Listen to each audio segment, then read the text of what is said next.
네, 오늘 이렇게 주신 하나님 말씀은 사무엘하 13장 20절에서 29절의 말씀입니다. 사무엘하 13장 20절에서 29절의 말씀.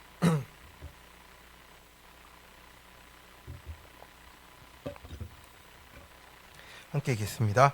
그의 오라버니 압살롬이 그에게 이르되 내 오라버니 암논이 너와 함께 있었느냐?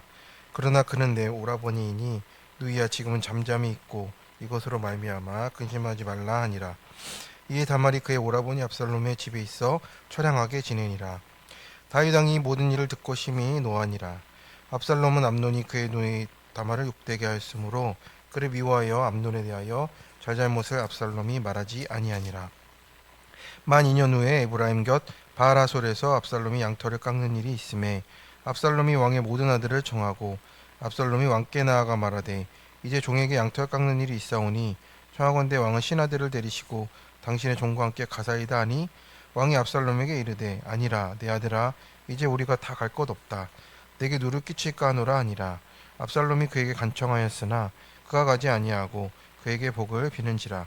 압살롬이 이르되 그렇게 하지 아니하시려거든 청하건대 내 형 암논이 우리와 함께 가게 하옵소서. 왕이 그에게 이르되 그가 너와 함께 갈 것이 무엇이냐 하되 압살롬이 간청하매 왕이 암논과 왕의 모든 아들을 그와 함께 그에게 보내니라. 압살롬이 이미 그의 종들에게 명령하여 이르기를 너희는 이제 암논의 마음이 술로 즐거워할 때를 자세히 보다가 내가 너희에게 암논을 치라 하거든 그를 죽이라. 두려워하지 말라. 내가 너희에게 명령한 것이 아니냐. 너희는 담대히 용기를 내라 한지라. 압살롬의 종들이 압살롬의 명령대로 암논에게 행하매 왕의 모든 아들들이 일어나 각기 노새를 타고 도망하니라. 아멘. 기도하겠습니다. 하나님, 오늘 방치한 죄의 결말이 또 우리에게 있다 합니다. 하나님, 내 마음속에 또 가려져 있고 숨겨져 있는 것들을 주님 앞에 드러내게 해주시고 하나님 그 안에서 자유함을 얻고 주님의 원하시는 뜻대로 우리의 마음이 변하도록 도와주시옵소서. 오늘 말씀을 듣겠습니다. 감사하며 예수님 이름으로 기도드립니다. 아멘. 네, 오늘은 사무엘하 13장의 말씀으로 방치한 죄의 결말이라는 내용의 말씀을 나누고자 합니다. 우리가 죄가 시간이 지나면 저절로 해결되는 것이 아닙니다. 오히려 회개하지 않은 죄가 자라나고 또 처리되지 않은 상처가 깊어지는 것이 우리의 인생입니다. 그래서 오늘 본문은 암논의 욕망과 압살롬의 복수가 만들어낸 비극의 상황이 되었습니다. 그런데 더 깊이 들어가 보면 성령께서 드러내시는 겁니다. 방치된 죄가 얼마나 무서운가, 그리고 그것이 어떤 열매를 맺는가를 나타납니다. 그래서 회개하지 않은 죄, 또 바로잡지 않은 죄, 말씀으로 처리하지 않은 상처가 우리 가정들을 무너뜨리고 우리 모임들을 무너뜨리게 됩니다. 그래서 죄는 사건으로 끝나지 않고 회개하지 않으면 관계가 무너지고 다음 세대까지 흘러간다는 것을 우리가 어제도 말씀을 나눴습니다. 그래서 오늘 말씀을 통해 하나님께서 내게 보여주시는 죄가 어떤 것인지를 살펴보고자 합니다. 첫 번째, 자녀가 깨닫도록 경책하고 양육을 해야 합니다. 20절에 보면 이제 사건 직후에 압살롬이 다말에게 말했습니다. 내 오라버니 암논이 너와 함께 있었느냐? 그런데 내 오라버니니 이제는 잠잠히 있으라 라고 이렇게 말했어요. 참 이 말이 참 안타까운 말입니다. 다말은 지금 자신의 인생이 무너졌는데 압살롬이 지금 당장 문제를 해결하겠다고 하지 않고 침묵을 요구하고 있습니다. 동생을 보호하려는 마음도 있었겠고 한데 결국 문제가 이렇게 덮어지는 것처럼 넘어가게 되는 겁니다. 21절에 보니 다윗 왕은 이런 자초지종을 듣고 다른 사람 통해서 들었겠죠. 이 모든 일을 듣고 심히 노했다라는 한마디로 이 모든 일이 끝나고 있다라는 거예요. 여기서 다윗의 반응이 우리가 또 묵상하게 되는 겁니다. 심히 노하였다라고는 하는데 이제 다른 아무것도 기록이 되어 있지 않습니다. 아버지로서 또 왕으로서 분노했지만 암논을 불러서 책망했다는 말이 없다라고 하는 거예요. 사춘기 자녀라서 그런 건지 또 이 상황을 더 이상 더 어떻게 했다라는 말이 남아있지 않아요. 징계했다는 말도 없고 회개를 촉구했다는 말도 없습니다. 이 침묵이 본문의 비극인 것이죠. 다윗이 왜 행동하지 못했겠습니까? 그 일 이후에 이 일이 떠올랐다고 했잖아요. 나타났다 했잖아요. 근데 밧세바의 사건이 있었다라고 하는 것입니다. 다윗 역시 성적인 죄로 가정이 무너졌기에 이 죄를 용서받았지만 자기가 이제 말할 수 없는 위치가 되어 버린 거예요. 그래서 죄의 후유증이 이제 남아 있게 된 겁니다. 암논을 향해 단호하게 말할 수 있는 자격이 내가 없구나 하면서 이 아들 앞에서 한마디를 못하고 있는 겁니다. 그러나 하나님께서 맡기신 자리의 책임 때문에 지금 그 자리에서 그냥 분노만 하고 있는 것 같습니다. 부모가 사실 완벽해서 권면하는 것이 아니거든요. 죄인이지만 말씀 앞에 서 있기 때문에 그래도 권면하며 가야 하는 것입니다. 내가 잘못했다 아들아 하면서 내가 완벽해서가 아니라 하나님의 말씀이 이렇다 권면하면서 울어야 하는 것입니다. 오늘 우리도 그렇습니다. 자녀가 잘못된 길을 가는 것을 볼 때 나도 부족한데 라고 또 침묵하게 될 때가 있습니다. 내 부족한 모습을 보면서 그럴 수 있습니다. 배우자의 잘못을 보면서도 관계만 나빠질까 덮어 둘 때가 있고 내 주변의 사람들이 무너지는 걸 보면서도 불편할까봐 얘기하지 못하는 것이 있습니다. 그런데 우리가 그것이 방치되는 것이라고 할 수가 있는 거예요. 그래서 히브리서 12장 6절에도 주께서 사랑하신 자를 징계하신다 말씀하십니다. 사랑하기 때문에 말씀을 하시는 거고, 그래서 징계가 미움이 끝이 아니고 사랑이기 때문에 한다라고 하는 겁니다. 그래서 사랑은 어떤 겁니까? 죄를 덮어만 주는 게 아니고 죄를 보게 해주는 데까지도 이르러야 하는 겁니다. 아이가 뜨거운 난로를 만지려고 하는데 부모가 제가 막 감정이 상할까봐 아무 말도 하지 않으면 어떻게 되겠습니까? 그것이 사랑이 아니라는 겁니다. 요즘에 유행하고 있는 드라마가 있습니다.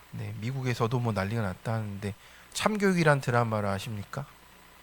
이게 좀 학생들을 이렇게 때려서라도 가르쳐야 한다면서 좀 이제 폭력적인 내용이 나와서 그런데 참 우리나라의 지금 교육 현실을 이렇게 사건들이 실화의 사건들이라고 합니다. 근데 그것들을 해결하는 방식을 이제 액션 드라마처럼 해서 했는데 참 아무래도 이제 자녀들을 감정의 상처를 받을까봐 이 막아놓은 모든 일들이 이제 좀 그것을 보면서 사람들이 카타르시스를 느끼는 것 같아요. 그렇게 해서는 안 될 것 같지만 이 시대의 이슈인 것 같습니다. 우리가 어디까지 인권을 보호하냐, 그리고 아이들이 어떻게 또 교육을 받아야 되냐에 대한 큰 이슈인 것 같습니다. 그래서 우리가 아무 말도 하지 않으면 안 되는 것이고요. 사랑이 되려면 우리가 감내해야 될 것들이 있습니다. 오히려 울더라도 손을 잡아 끌어야 하는 것이고, 우리 영혼도 마찬가지입니다. 죄를 보고도 말하지 않는 것은 사랑이 아니라 방임이 된다라고 하는 거죠. 그래서 다윗은 분노했지만 경책하지 않았습니다. 부모로서 경책해야 하는데 그 결과 암논은 회개할 기회를 잃어버리게 되었습니다. 적용 질문입니다. 가족이나 자녀의 죄를 알면서 외면하고 있지 않습니까? 최근 내가 사랑이라는 이름으로 방지한 것은 무엇입니까? 자녀의 문제를 보며 먼저 내 죄를 돌아봅니까? 가정에서 말씀으로 내가 먼저 바로 세워져야 될 영역은 어디입니까? 두 번째입니다. 상처가 복수가 되지 않도록 마음을 세심히 돌봐야 합니다. 22절에 보니까 압살롬이 암논에게 잘잘못을 말하지 아니하니라. 이때는 어떻습니까? 압살롬이 화를 내지 않았고 따지지도 않았어요. 아무 일 없는 것처럼 그렇게 보였습니다. 그런데 성경은 이렇게 말합니다.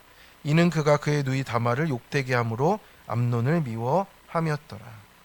우리가 겉으로 침묵할 때 어떤 상태인지 다들 잘 아시죠? 더 많이 화가 났을 때 침묵을 합니다. 그런데 마음속에 하나님은 우리의 압살롬이 가렸지만 미움이 자라고 있다는 것을 다 알고 계십니다. 그래서 문제는 사건만이 아니고 미움도 문제라는 거예요. 23절에 보니까 만 2년 후에가 되었다라고 합니다. 2년이라는 시간을 기록한 이유가 어떻겠습니까? 압살롬이 2년이라는 시간을 기다렸다라는 거죠. 상처가 해결되지 않았다라는 뜻이에요. 2년 동안 억울함을 묵상했고 또 복수를 계획했습니다. 그래서 28절에 결국에는 암논을 죽이기까지 하고 있어요. 근데 29절에 보면 어떠냐면 그 나머지 도망간 아들들도 다 이렇게 몰살을 시키는 데까지 갑니다. 그래서 압살롬의 문제가 보통의 문제가 아니었던 거죠. 다말을 생각하면서 그 분노를 지금 계속 2년간 쌓아왔다라는 것을 보는 겁니다. 그래서 문제는 그 분노를 하나님께 가져가지 않은 거죠. 다윗의 자녀에 대한 신앙의 교육이 통하지 않았다는 것을 우리가 보게 됩니다.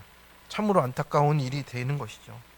상처는 그 자체로 죄는 아닐 수 있습니다. 억울한 것도 죄가 아닐 수 있어요.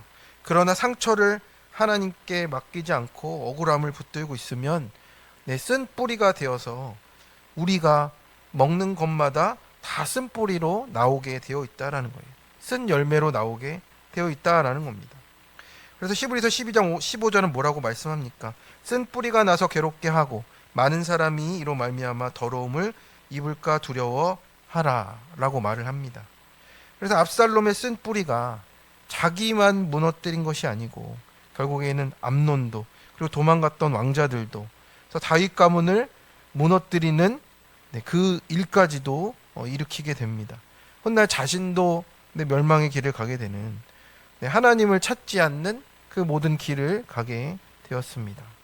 그래서 죄가 참 무섭고 두려운 것이 개인으로 끝나지 않는다는 이 연쇄 관계를 보게 되는 겁니다. 우리가 교회 생활을 하다 보면 또 우리가 또 학교에서 또 사업장에서 회사에서 하는 일들을 하다 보면 상처받고 섭섭하고 어려운 일이 생길 수가 있습니다. 그런데 문제보다 우리가 상처보다 해석이 되어야 우리가 하루하루 살아갈 수 있다라는 겁니다. 하루하루 하나님을 의지할 수가 있게 되는 겁니다. 계속해서 그 사건을 내 방식으로 해석하고 떠올리는 것이 아니라 나를 무시했다, 나를 인정하지 않는다, 나를 이용했다 이렇게만 우리가 결론을 내리면 피해자, 가해자 속에서 내가 의인이 되는 상황이 나타나게 되어 있습니다. 그러다 보면 우리가 압살롬의 길을 걸어가게 되는 것입니다. 그래서 상처는 사건 때문에 생기는 겁니다. 근데 그 쓴뿌리는 해석 때문에 생긴다는 것을 우리가 주지해야 하는 것이죠. 우리 예수님도 억울한 일을 당하셨습니다. 배신당하고 조롱당하시고 십자가에 못 박히셨습니다. 그런데 예수님이 복수하지 않으시고 저들을 사하여 주옵소서가 그 예수님의 기도였습니다. 그리고 모든 피를 흘리셨습니다. 청소년 간증입니다. 우리 중1 때 왕따를 당한 친구래요. 초등학교 때 가장 친했던 친구가 주도해서 너무 충격을 받았답니다. 학교 가기 어려워져서 이제 학교를 바꿔달라고 전학 가게 해달라고도 떼를 쓰고 학교를 안 가기도 했답니다. 그래서 그러다 보니 그래도 하나님께 나아가게 되었고 교회와 공동체를 통해서 위로받고 또 가게 되었고 2학년이 되어서는 반이 바뀌니 이제 마음이 좀 가라앉게 되었습니다. 이제 오늘 말씀을 보면서 나도 압살롬처럼 내 분노를 키워갔던 것을 보게 됐다고, 친구의 잘못을 폭로하고 이제 졸업할 때는 복수하려고 했던 마음을 깨닫게 되어서 또 감사하게 되었고 또 회개하게 되었다라고 이렇게 말하고 있습니다.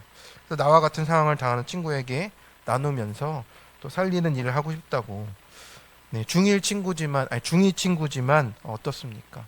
자기의 복수하려는 마음을 발견했다라는 것이 참 대단히 영적으로 잘 자라나고 있는 것 같습니다. 내 모습을 보는 것이 우리 영혼을 자라게 하는 일입니다.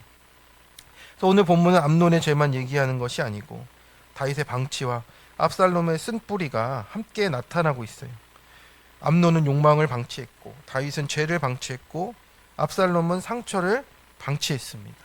그래서 우리가 방치된 죄가 죽음의 열매까지 이르게 하니 우리의 슬픈 결과들이 나타나는 겁니다. 그래서 예수님은 우리의 방치된 죄까지도 십자가에서 담당을 하셨음을 오늘에게 말씀하십니다. 오늘도 말씀 앞에서 나의 욕망을, 또 나의 쓴뿌리를, 나의 무기력함을 주님 앞에 내려놓고 이 방치된 죄가 또 열매 맺지 않도록, 또 이 방치된 죄를 또 간증으로 바꾸어서 하나님 앞에서, 우리가 성도들 앞에서 약재료를 나눌 수 있도록 해달라고 우리가 기도하며 나아가는 오늘 하루가 되기를 축원합니다. 적용 질문입니다. 지금도 내 마음에 남아있는 상처와 쓴뿌리와 억울한 사건은 무엇입니까? 그 사건을 말씀으로 해석하려 합니까? 감정과 분노를 쌓고 있습니까? 내가 진심으로 용서하지 못하는 사람은 누굽니까? 하나님께서 그 사건을 통해 보여주시는 죄는 어떤 것입니까? 함께 기도하겠습니다. 오늘도 하나님의 그 말씀 앞에 하나님 우리의 방치된 죄를 내어놓고 이제는 깨끗함을 받으라고, 또 하나님 회복의 길로 가라고 불러주신 하나님 감사를 드립니다. 하나님 암논과 다말의 사건이 있었고, 또 하나님 그 사건이 결국에는 압살롬의 사건으로 이어져 가고 있습니다. 그 방치된 죄가 얼마나 큰지를, 얼마나 큰 비극인지를 깨닫게 하십니다. 우리가 암논처럼 욕망을 다스리지 못하고 죄를 가볍게 여기고 다윗처럼 죄를 보면서도 바로잡지 못하는 책임을 외면할 때가 있었고, 압살롬처럼 상처를 품고 쓴뿌리로 원망과 판단하며 살아갔던 우리의 모습들을 보게 됩니다. 하나님, 아직도 회개하지 못한 죄가 있다면 하나님 앞에 온전히 드러나게 하시고 합리화하지 않고 정직하게 나를 인정하며 돌이키도록 하나님 그 쓴뿌리를 내어놓고 하나님 앞에 온전히 고침받도록 주님 도와 주시옵소서.